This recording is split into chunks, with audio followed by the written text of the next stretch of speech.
मेरे प्यारे देशवासियों, नमस्कार। मन की बात में आप सबका स्वागत है। अगर आप मुझसे पूछें कि मेरे जीवन के सबसे यादगार पल क्या रहे, तो कितने ही वाकये याद आते हैं। लेकिन इसमें भी एक पल ऐसा है जो बहुत खास है।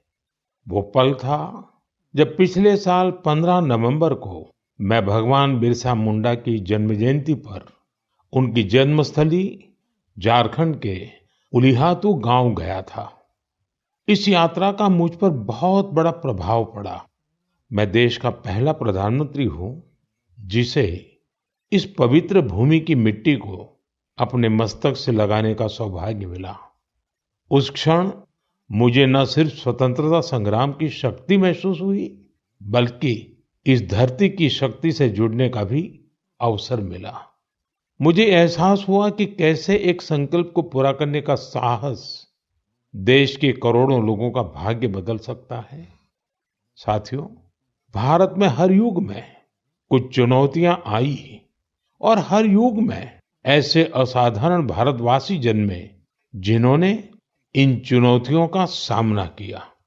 आज की मन की बात में मैं साहस और दूरदृष्टि रखने वाले ऐसे ही दो महानायकों की चर्चा करूंगा। इनकी 150वीं जन्म जयंती को देश ने मनाने का निश्चय किया है।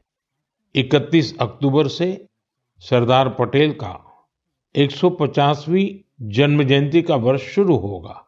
इसके बाद 15 नवंबर से भगवान बिरसा मुंडा का 150वां जन्म जयंती वर्ष शुरू होगा।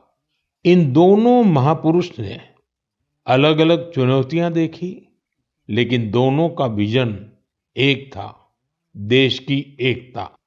साथियों, बीते वर्षों में देश ने ऐसे महान नायक नायिकाओं की जन्म जयंतियों को नई ऊर्जा से मनाकर नई पीढ़ी को नई प्रेरणा दी है।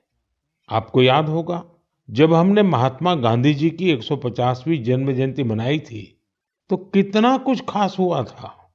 न्यूयॉर्क के टाइम्स स्क्वायर से अफ्रीका के छोटे से गांव तक विश्व के लोगों ने भारत के सत्य और अहिंसा के संदेश को समझा, उसे फिर से जाना